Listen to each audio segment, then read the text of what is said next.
evening. I'm very honored to have been invited to, is it called United Hendon United Congregation, is that right? Correct. So thank you so much, Rav Portnoy. I'm very honored and flattered how you enjoy my works. It's very touching. It's, when an author works hard and the works are enjoyed, it's very special. So thank you very much. The latest to come out was this, just came out a few weeks ago, about health and wellness in Judaism. Oh, that was neat. That was neat. So here you have my latest little, about 150-page booklet on all the sources on keeping healthy, point by point. No relation to the pandemic, it was just, coincidence, timing, whatever you want to call it, hashkacha, that we have a book on health and wellness. So all my svarim are available. If anybody would like to order them, each sefer talks about 100 different halachic topics with thousands of footnotes and sources for further study. Is that Dove waving at me? That Dove waving at me? Hi, Dove. Okay, what I'm going to do, as you know this evening, folks, the topic is contradictions in Shulchan Aruch. And as far as I know from my research, there are about 51 contradictions in the Shulchan Aruch. And I'm going to share with you some of them this evening. Now, I'm going to share my screen if I have that opportunity. So I need the host, Rav Portnoy, I think, please allow me to share my screen. And what I'm going to do is show you the excerpts of which contradictions I'm going to be dealing with.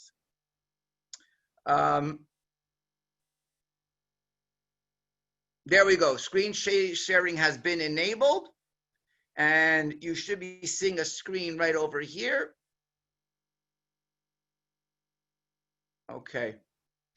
So Rav Portnoy, let me just ask you, at this time, do you see the heading is a status of a meal determined by when the meal begins or when it ends? You see that? Okay. And let me ask you now, do you still see that? Okay. Okay.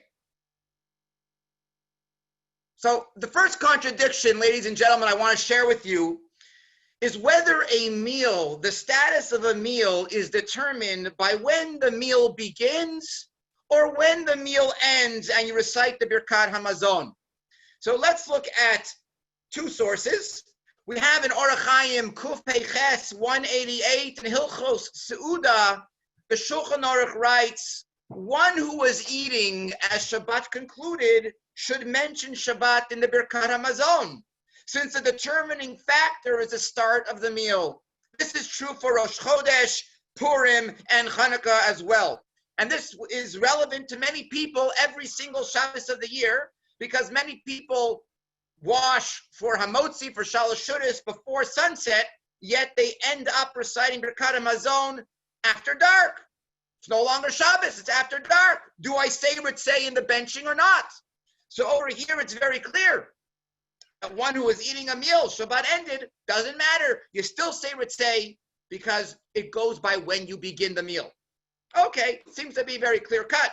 But on the other hand, in Hilchos Shabbos, in Reish Ayin Aleph 271, which is actually Hilchos Kiddush, it says over there in the Shulchan Aruch, one who concluded his meal as Shabbat began must mention Shabbat in the Birkat Hamazon.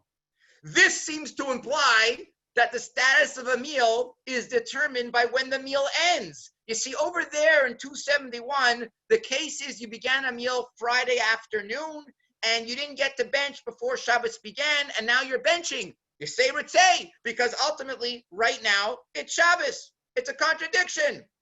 The Ramah notes this contradiction right there in 271, and the Ramah paskins that indeed we hold as Ashkenazim that a meal always goes by when it begins. Purim, right? Most people begin their Purim, Seuda, before sunset, yet they end up benching well after dark. If they remember there's a mitzvah to bench after all they drank, right? So we know that on Purim, after dark, we still say the Al Hanisim, even though it's no longer Purim. So now, to further the contradiction of Shulchan Aruch, I just mentioned Purim, but in Hilchos Purim, the Shulchan Aruch addresses again how to bench when the Purim meal goes into the night. And the Shulchan Aruch says over there in Hilchos Purim, if one's Purim meal began during the day and continued into the night, one recites Al Hanisim. And he says explicitly, since the start of the meal is a determining factor. And then he says, and some say you should not say Al Hanisim. Now, there's a general rule when learning Shulchan Aruch that when you have Stam V'yesh, a halacha cited openly, and then he says V'yesh Omrim, and some say otherwise, we follow the first opinion he cites.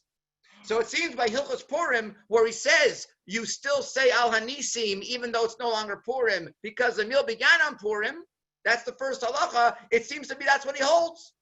So we have a contradiction 3 ways in Shulchan Aruch. What do you do? How do we answer the contradiction? So some answer, Magen Avram, the Magen Avram over there in 271, says that the Shulchan Aruch was actually unsure how to paskin. And what he says, the Magen Avram, is that the Shulchan Aruch says you should say every possible insertion. Why? Because if you say an insertion that's not truly necessary, it wasn't considered a hefsek. Nothing bad, meaning you can only gain, you can't lose. So that is one famous answer to the Shulchan Aruch's contradiction. By the Ashkenazim, it's not a contradiction because Ashkenazim paskin always that we go by the beginning of the meal, and we always have paskin. It goes by the beginning of the meal. But again, the Shulchan Aruch, according to Magen Avram, was unsure who to paskin like, which Rishonim, because some Rishonim say it goes by the beginning of the meal, and some Rishonim say it goes by the end of the meal. And hence, as I just mentioned, the Shulchan Aruch says, you have nothing to lose. Say whatever you can. Beginning, end, you have an opportunity, say it. Now, it would be remiss not to mention a famous halachic controversy that comes up every few months, okay?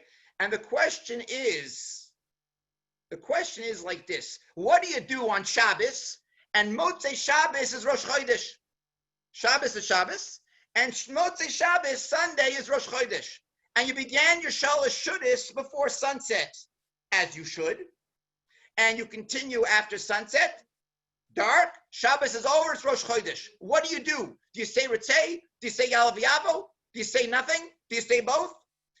Comes up all the time. So before I give you the answer, everyone agrees that you shouldn't get yourself into the situation. Meaning, when you know Motzei Shabbos is going to be Rosh Chodesh, make sure not to eat any bread after dark. Not to eat any bread after dark. That way you save yourself all the smachloikis. But a person who did eat bread after dark at a Shalosh Shuddis that leads into Rosh Chodesh, well, according to the Taz, in Kuf Peiches, you should say Ritzei and Yalav Yavo. Do both. Now, although this seems to be self-contradictory, because it can't be Shabbos and Rosh Chodesh, because Shabbos was Shabbos alone, and Rosh Chodesh is Rosh Chodesh alone, how can you have both in the same benching? The Taz is not bothered by that question. In fact, I have an answer on the Taz. It works out well, because first you have Ritzei in the benching, and then you have Yalav Yavo. And it makes sense, because when you're benching, you say Ritzei, and now you're Yotzei for Shabbos. Shabbos ends. Presto, it's Rosh Chodesh. Look, I have Yalav Yavo on my bencher. I say Yalav Yavo right there and then. So I think the Taz makes sense. It's not really contradictory, like many people say it's contradictory. Because again, first it's Ritzei, you say it, Shabbos is over, Yalav Yavo. Now, I happen to believe that if you get yourself into the situation, you should only say Ritzei. And I'll tell you why. I think that. I didn't make it up, based on other sources, because when you sat down to eat Shalosh Shuddis, you had in mind to eat a Shabbos meal, not a Rosh Chodesh meal. So since you have the Shaila what to add or what not to add, not saying Yalav Yavo, as we know, doesn't passel a benching on Rosh Chodesh. You don't say Yalav Yavo, you don't have to repeat the benching. So you have nothing really to lose by not saying it. You have a machloikis in any event, and your intention was to eat a Shabbos meal, not a Rosh Chodesh meal. So I go with the view they should only say Ritzei and not Yalav Yavo. The Magen Avram, by the way, says that if you ate bread after dark, you've turned your whole meal exclusively into a Rosh Chodesh meal, and you would only say Yalav Yavo at the benching. Any questions on this? Any questions on the beginning of the meal, the end of the meal? No questions. Okay, great. We're going to go. Oh, I just lost that screen sharing. We're going to go to the next one. And that is, should one's tzitzis strings be exposed or tucked into one's clothes? Okay, what should you do? How should you wear your tzitzis? So let's see. Get my notes out here. So we know that as a general rule, the Ashkenazim put their tzitzis out of their pants. The Sephardim put their tzitzis in the pants, and there's every which way amongst Ashkenazim and Sephardim as well. What's the sources? Who says what? Well, in Orach Chaim Chaf Gimel 23, the Beis Yosef writes, the author of the Shulchan Aruch, in his first work before the Shulchan Aruch, he writes, the talis katan, including the strings, should be worn under one's clothes. Now, in Shulchan Aruch, the Sefer he wrote after the Beis Yosef, he writes, one is permitted to enter a cemetery while wearing tzitzit as long as the strings don't drag upon the graves. In our day and age, however, when the talit katan is worn specifically for the mitzvah, because we want to wear a tzitzis garment, we don't have to, because our clothes today are not four corners. So in our day and age, when the talis katan is worn specifically for the mitzvah, it's forbidden to enter a cemetery, even if the strings don't actually drag on the graves. But if the tzitzis are tucked in, it is permitted. So this seems to imply, if he's telling you when you go to a cemetery to tuck in your tzitzis, it seems to imply that he expects you to wear your tzitzis out at all other times. How do we reconcile this contradiction?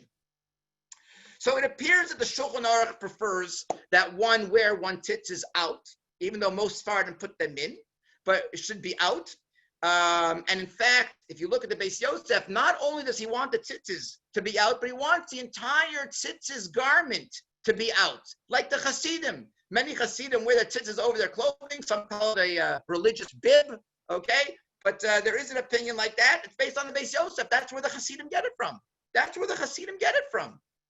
And by the way, you'll notice some Hasidim, they wear their talis over the shirts, and other Hasidim wear a vest over the talis. They wear their tzitzis garment and then a vest. And both customs are based right here. Those who wear the tzitzis garment over their shirt without a vest, they believe they're following the Beis Yosef, that the entire garment and the tzitzis must be exposed. The Hasidim who wear a vest on top of those tzitzis are following the view of covering both bases. Because by wearing a vest, it's under your garments, yet it's very exposed because a vest doesn't cover everything. And that's the source of the Hasidic custom to wear a vest over the tzitzis. That's where it comes from. So what's going on over here? So it's a machlokes, and it does seem to be that Shulchan Aruch, believe it or not, wants the tzitzis exposed al pi halacha, but most Sephardim put it in al pi Kabbalah. Lubavitcher Rabbi in Likutei Sichos Chelik Lamed Gimel has a very beautiful sicha on this, one of the sichas in Hebrew, not in Yiddish, Chelik Lamed Gimel, and he writes that al pi Kabbalah, we want the beged in, but the tzitzis out. A very beautiful sicha, and he rectifies and also reconciliates all these opinions. According to Shulchan Aruch, the Arizal, Shulchan Aruch Arizal, based on Kabbalah, based the Ramah, the Aruch HaShulchan, the Yaskil Avdi, the Rebbe of Rav Avadia Yosef, the Mishnah Brura, the Meiser Rav, the Gra, they all say the tzitzis should actually be tucked in. Those who say tzitzis should be exposed is the Magen Avram and the Mishnah Brura. I made a mistake. I said a moment ago, Mishnah Brura says that the tzitzis should be tucked in. That's wrong. I made a mistake. This is what I wanted to say. This is what I mean. We're talking about a class of contradictions today, shir of different contradictions of Shulchan Aruch. Well, there's some interesting contradictions in the Mishnah Brura. And the Mishnah Brura writes, as I'm saying now corrected, is that the tzitzis should be exposed. The Mishnah Brura says the tzitzis should be exposed. But everyone will tell you, eyewitnesses, that the Mishnah Brura himself, the Chavetz Chaim, wore his tzitzis inside his pants. How is it possible? The Chavetz Chaim writes the tzitzis should be exposed, But everyone, students, Talmidim, living the those who saw, they all say his tzitzis were in his pants. So listen to this. Many people don't know this. So I'm empowering you right now. Be careful who you share this information with, because he may not be liked in some corners of London. And that is, the Chofetz Chaim did not write the Mishnah Brura. At least he didn't write the entire Mishnah Brura. He was the Zaidi. He was the editor of the Mishnah Brura. But Mishnah Brura was written by a team of scholars from his yeshiva, led by his son and son-in-laws. Chofetz Chaim was the redactor, the editor, the final posek. And because there were so many editors, so many writers, you have contradictions within the Shulchan Aruch, within the Mishnah Brura itself, and you have contradictions the way the Chofetz Chaim himself acted versus what is written. Another example of this phenomenon is the Mishnah Brura essentially writes against Eruvs. He's essentially against the common Eruv. All right? He carried in Radin. We know he carried. How do you answer the contradiction? Because he had a team of editors that was a bit too machmer. There's always a guy on the team a bit more frum than everybody else. Has got to get that last word in, and that's that. So that is the contradiction. Shulchan Aruch on tzitz is in, tzitz is out. Let's go on to another one over here. We're going to go to. Is there a requirement to eat bread for Shalosh Shudas? Let's go. If there's a requirement. Anybody awake? Anybody? There's no questions being asked. Anybody? Everyone listening to me? Everyone's awake? I didn't put anyone to sleep yet? Okay. Feel free to ask questions at any time. Okay. Let's go. Okay. So is one required to eat bread for Shalosh Shudas? So let's see that. So, in Hilchos Shalosh Shudas, Orach Chaim, Reish Tarik Aleph 291, the Shulchan Aruch writes, one must be very careful to eat Sudat Shlishit. One who is stuffed can discharge the mitzvah of Sudat Shlishit with a egg-sized portion of bread, small portion of bread. And by the way, to every Shabbos meal, all you need is a piece of bread the size of an egg. And some say even the size of an olive is enough. You don't need the elaborate, massive meals that we have. I'm not saying you don't have to enjoy your meal, but let's remember there is no mitzvah to eat anything at the Shabbos meals other than bread and water. Everything else is extra. Yom Tif, we can talk about, there's a requirement to have an elaborate meal. Meat and wine is very famous for the Yom Tif meals, but really for Shabbos, many people don't realize there's no true requirement to eat anything other than an egg-sized or olive-sized piece of bread. And so too, the Shulchan Aruch says by Shalosh Shudas, if you're too full, all you need to do is eat a small piece of bread. Again, in the same siman, he says it again, and even stronger. Shalosh Shudas must be discharged with bread. And this is the main halacha. Bread must be eaten. So we see from here, the Shulchan Aruch is strongly of the opinion that bread must be eaten in order to properly fulfill the mitzvah of Sudat Shlishit. On the other hand, in Hilchos Suda and Kuf Peiches in 188, the Shulchan Aruch writes that Sudat Shlishit on Shabbos has the status of a Rosh Chodesh meal.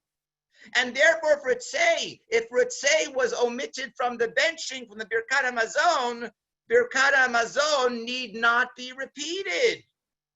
So this seems to imply that you don't really need to eat bread for Shalosh Shudas. Why does that imply you don't need to eat bread for Shalosh Shudas? Because there's a general rule that when you have an insertion to recite, but you skip the insertion by mistake, if you're not obligated to repeat the benching, that's proof that bread wasn't required in the first place. Again, I'll say that again. Whenever you have to add something in the benching, but if you didn't add it, you still don't have to go back and repeat the benching, that's proof that you never had to eat bread in the first place. Let's go back to Purim for a moment. People don't realize this, but there's no true obligation to eat bread for the Purim meal. You can be Yotzei Purim meal with a hamantashen and a glass of wine. How do I know that? Because if a person misses Al Hanisim in the benching, they don't have to go back to repeat the benching. You do nothing. So if in Hilchos Suda, the Shulchan Aruch writes that if you forget Ritzei at Shalosh Shudas, you don't have to repeat the benching, that's proof that you didn't have to have bread in the first place. And as we know, there's a whole list of other opinions. You could be Yotze Shal Shudas with cake. You could be Yotze Shal Shudas with fruit. You could be Yotze with meat, with fish. There's opinion, figs, grapes, wines, all kinds of opinions where you can be B'di'evid, Yotze Shal Shudas. But back to Shulchan Aruch's contradiction, where in one place he clearly says that bread is required, and another place he strongly implies that bread is not required. So the Magen Avram and the Taz both note this contradiction, and they say as follows. Really, the Shulchan Aruch does hold you must have bread to be Yotze Shal Shudas. However, he's worried about Sofik Bracha Lahakel. Whenever there's a question whether to repeat a blessing or not, we don't repeat the blessing. You're not sure if you made a bracha on your coffee. You don't go make a bracha due to the doubt. Any doubt in a blessing, we're lenient. You don't repeat it. So that's the answer that Magen Avram gives and the Taz gives, is that the Shulchan Aruch really holds. You have to eat bread, but he's worried about Sofik Bracha Lahakel, and don't repeat the benching if Ritzei was missed. Okay. What's next on the menu over here? We have over here, there's a good one. Is it permissible to hire a chazan, a bal koreh, to work on Shabbos? You hire a chazan and a bal koreh to work on Shabbos. So in Shin Vav, in Hilchos Shabbos, Shin Vav, the Shulchan Aruch writes, it is forbidden to hire a chazan to lead the prayers on Shabbos. Now that's pretty straightforward, that you can't pay a chazan or a bal koreh or a bal tokeya to work on Shabbos.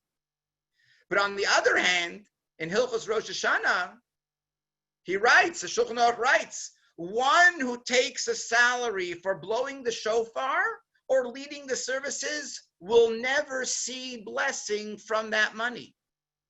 Well, that seems to imply that taking money for working on Shabbos or Yom Tov isn't a good thing to do, but it ain't forbidden, unadvised, not forbidden. So which is it? Is it forbidden or is it just permitted but not advised? So again, the Magen Avram picks up on this, and the Magen Avram says that indeed it's not truly forbidden. It is permissible. Ultimately, the halacha is permitted. It's permitted to get paid for work on Shabbos and Yom Tov. It's a mitzvah. Okay? However, midas chasidus, from a perspective of piety, you should avoid it. Really, it's permissible, but from piety, you should avoid it.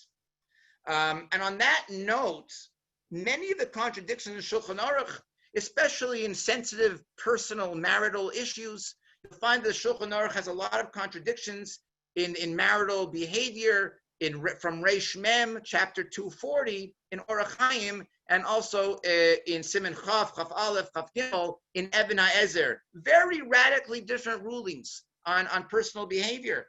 And so one of the answers over there as well is that in Reish Mem, where he's very strict on the marital behavior, that's Midas Chasidus. In Even HaEzer, where the poskim are essentially very, very lenient in marital behavior, they say that's the actual halacha. Actual halacha is to be lenient.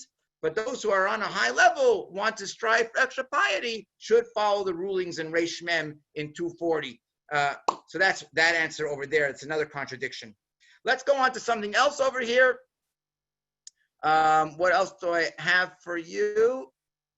We're going to go up over here, and we're going to talk about the yarmulke. Is there an obligation to wear a yarmulke and to daven with a yarmulke on? So the first thing I want to share with you is there an obligation to wear yarmulke at all? So in the second chapter of Shulchan Aruch, the Shulchan Aruch writes, it is forbidden to walk in an upright posture, and one must not walk 4 cubits with one's head uncovered. Very straightforward. Forbidden to walk with your head uncovered. Seems to imply that halachically, you must have your head covered at all times, not merely during prayer. But whenever you're going about, you have to have your head covered because you're always walking around. And therefore, you can't walk 4 cubits, 8 feet with the head uncovered. That seems to be pretty clear. You got to wear something on your head. But on the other hand, in Hilchos Tefillah, in Siman Tzadik Aleph 91, the Shulchan Aruch writes, I quote, some say that it is forbidden to say God's name with an uncovered head. And some say we should protest those who enter the synagogue with an uncovered head. Wait a second. If some say that it's forbidden to say God's name with an uncovered head, and some say you should tell a man who walks into the synagogue, please put on a yarmulke. Some say, if a man walks into shul without a yarmulke, please. So that seems to say that there's no true obligation to be wearing a yarmulke at all times. Because if it was an obligation to wear yarmulke at all times, we wouldn't have to be told that it's, you know what I'm saying. Okay, so this seems to imply that it's not truly forbidden. You only need to wear a yarmulke when you daven. So which is it? Is a yarmulke required at all times, or is a yarmulke only required when you daven? So again, the Magen Avram, who answers a lot of these contradictions, he writes that the Shulchan Aruch's ruling in Siman Beis in chapter 2 is not halachically required. It too is another example of what I mentioned just a moment ago, that many of the contradictions are based on Midas Chasidis. And on Midas Chasidis, you should have your head covered at all times, but it's not truly required. It's only truly required when you daven. And German Jews, German rabbis before the war, I don't want to say all the names because in case I get somebody wrong, Rabbi Azriel Hildesheimer, others as well, great names, they never wore a yarmulke. They would take a yarmulke out of their pocket and put it on their head when they wanted to eat something, when they were giving a shiur, and that was the custom. In our day and age, it's unheard of. It's unheard of for an Orthodox Jew to walk around with an uncovered head. If you live in a place you can't wear a yarmulke, you wear a cap, but it wasn't always like that. It wasn't always like that. The European Jewry followed the view that we were mentioning over here, that wearing a yarmulke at all times is simply midas chasidus, not truly required. Only when eating, making a bracha, some say learning Torah, was a yarmulke required. There's another view to discuss the yarmulke, is that when you're not moving, a yarmulke is not truly required. Some say the roof of your house could be a yarmulke. There is such an opinion in the poskim that is obviously rejected, but you have something on top of you. In your car, it's the roof of the car. In your house, it's a ceiling. So some say if you're sitting in a place, you don't have to wear a yarmulke, but as you know, normative halacha from the Taz famously writes that those who don't wear a yarmulke are going in the ways of the goyim, because as we know, the goyim have a custom of uncovering their head as a sign of respect, and therefore we cover our head as a sign of respect. So on that note, what is the status of a person now who went ahead and prayed? He said a blessing, he davened, and his head was uncovered. Okay, I confess it's happened to me. You wake up in the morning, you're really tired, you didn't get dressed properly, there's nothing on your head, and you make the morning brachos. What's the deal? So in Tzadik Aleph, in Hilchos Tefillah, as I just read a moment ago, it's relevant to this discussion as well. Some say that it is forbidden to say God's name with an uncovered head. And some say we should protest those who enter the synagogue with an uncovered head. So this seems to imply that it is preferable that one not mention God's name with an uncovered head. But if you look very closely, it doesn't say outright that it's forbidden to mention God's name with an uncovered head.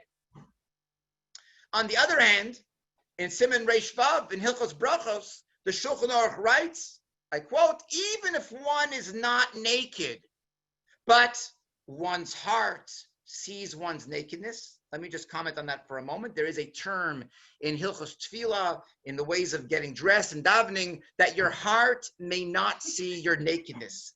And that is a source to wear a belt, that a man must wear a belt when davening. There must be something between the heart and the nakedness. That's where the gartel comes in. I'm sure you know that Hasidic Jews wear a gartel when praying, and it's based on this idea to separate the heart, the upper part of the body, most of which is used for holiness, we hope, the brain, the heart, the hands, and the lower part of the body, which is used for holy and unholy acts. They should be separated.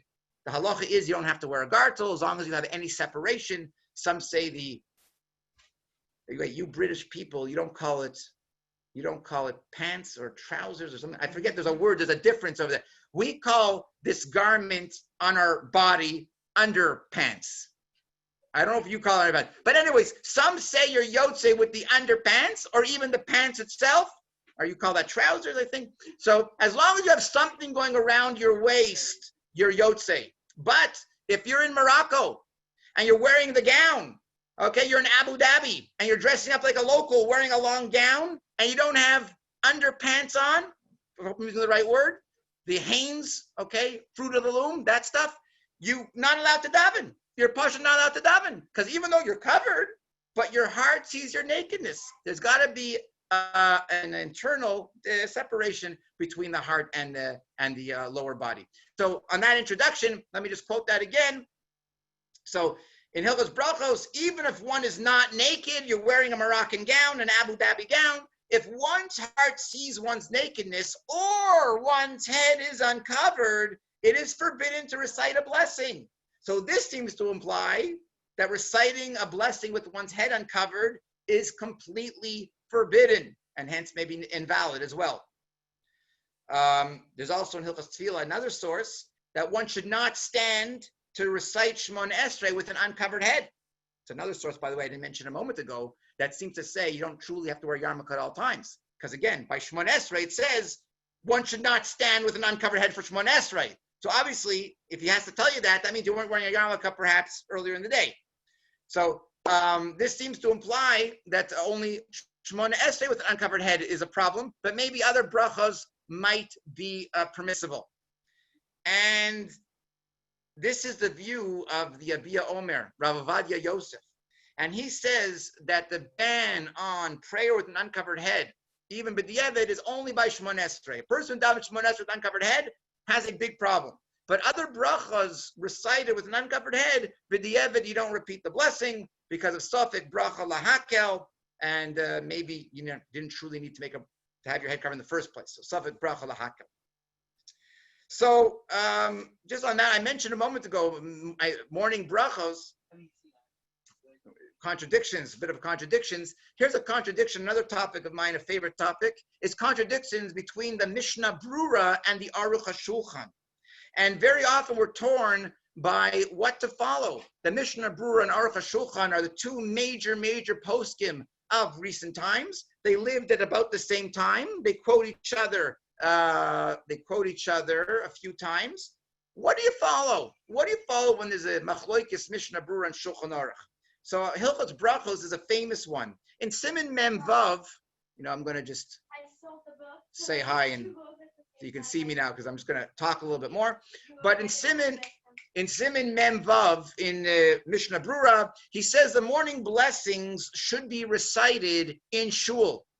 The Aruch HaShulchan says the morning blessings should be recited at home. So that's where you get the divide between the Hasidic approach and the non-Hasidic approach. And I happen to subscribe very, very strongly on this issue to the Aruch HaShulchan. And I'll tell you why. Why do I think it's very important to recite the morning blessings before leaving your home? Two reasons. We're not going to get into the whole halachic debate. Can you eat before davening? Can you drink before davening? But the issue of eating or drinking anything before davening is minimized or maybe even completely done away with if you recited the morning blessings and that little Shema that comes after the morning blessings in that chapter there, Lo'olam Ya'adam Yarei Shamayim. There's a little Shema over there. Some say the first line of Shema, some say Shema Ve'ahavta, some say the whole Shema. But once you said the Birchos HaShachar and some Shema, the issue of eating or drinking before davening is almost eradicated. Okay? Not that you should eat before davening under any circumstances, but that's between you and your local Orthodox rabbi. Another reason why I think it's a good idea to say the Birchos HaShachar before leaving your home, you might be familiar that it's actually not ideal to say good morning to someone before davening. Saying good morning is not pashut. We all do it, but it's not pashut. But again, if you've said the Birchos HaShachar and Shema, one line even, that halachic issue is also essentially silenced. And we'll end with one other interesting note in the contradictions and the machloikis between the Aruch HaShulchan and the Mishnah Brura. Which should you follow? So Rav Moshe Feinstein, And others say in a Machloikis, Aruch HaShulchan, a Mishnah Brura, you should follow the Aruch HaShulchan for two fascinating reasons.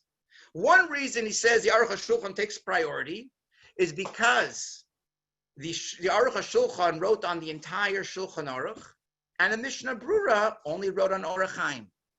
That's one. And the second reason is so deep, so beautiful, is that the Aruch HaShulchan was a practicing rabbi. He knew what was going on out there. The Chofetz Chaim was a tzaddik who never left the four walls of the Beis Medrash and only was learning. He didn't always know what was going on out there and how to properly settle the matter. So that's why many poskim hold we go like the Aruch HaShulchan. Anyways, folks, I hope you enjoyed this presentation on some of my contradictions in the Shulchan Aruch. I'm not running away anywhere too fast. I'm here. If you'd like to ask any questions about the presentation in general, or in particular, or in halacha in general, I'm not running away. Feel free. Rabbi Portnoy, you want to take over? I realized the reason why there were no questions earlier is because I muted everyone and removed their ability to unmute themselves. So everyone stay there. I'm going to mute everyone and then give them back the freedom to unmute themselves. Freedom of speech, please. Yeah, freedom of speech. If they would like to ask Rabbi Enkin any questions, so bear with me. Allow. Okay, so I can now see Robert Sassoon has his hand up. So Robert, off you go. So my question relates just to the very first issue we discussed, when you were talking about Seudah Shilashit. If you were eating on Friday afternoon, and you had the opposite situation where it was Rosh Chodesh on Friday and Shabbat, does the halacha change? And very interestingly, your resolution of the problem by saying the fact that we had it said before Yalav Yavo doesn't work, presumably, in that circumstance.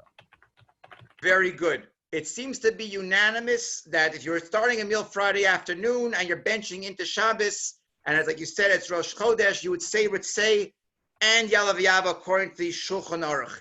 And my take, as you mentioned correctly, that you didn't have in mind to have a Shabbos meal, you had in mind to have a Friday meal, wouldn't work in this way. But it's not a total contradiction. I'll tell you why. Because there's an inyan to have a meal on Rosh Chodesh. And certainly there's an inyan to have a meal on Shabbos. And hence those meals have their own independent chashivas. Whereas a meal that was begun on Friday and you're benching Friday night on Shabbos, which is also Rosh Chodesh, there was no inyan chashivas to a Friday meal. In fact, eating a meal Friday afternoon is generally forbidden.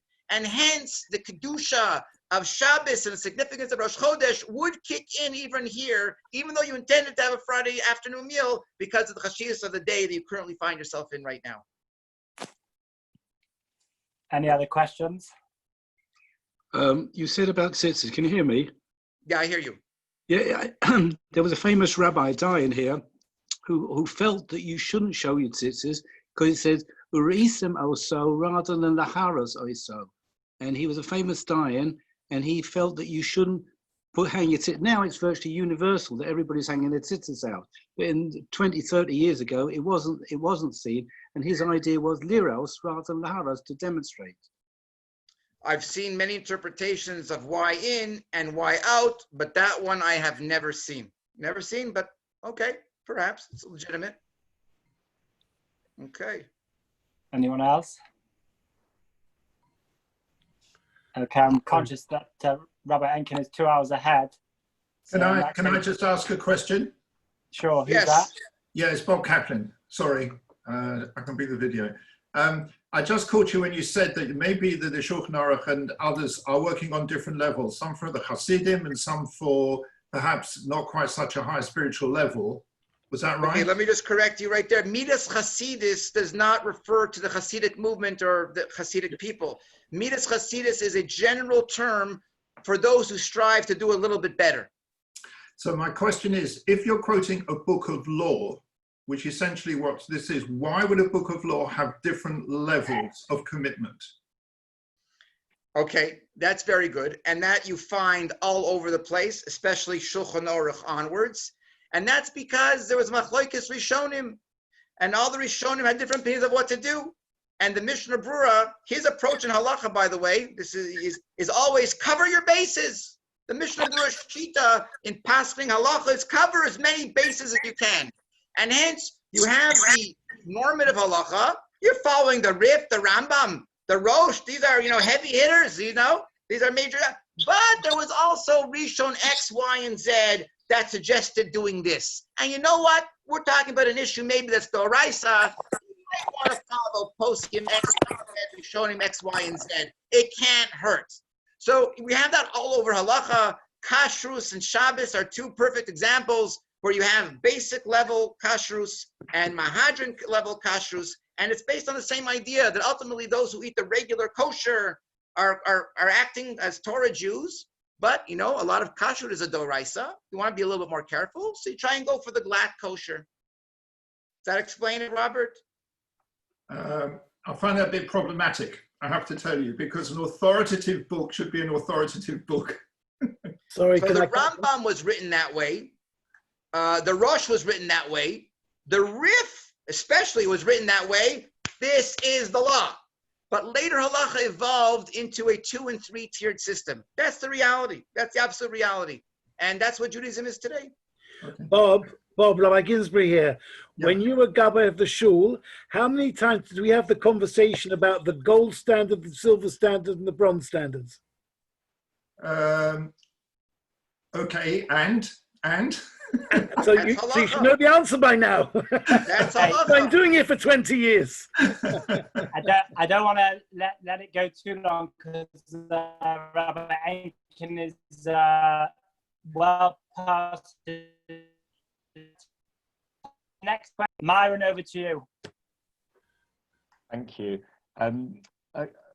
Actually, 3 questions, but I don't want to push my luck. So I'll start with the first one, which was the idea of Sothic Brocha Lahakel.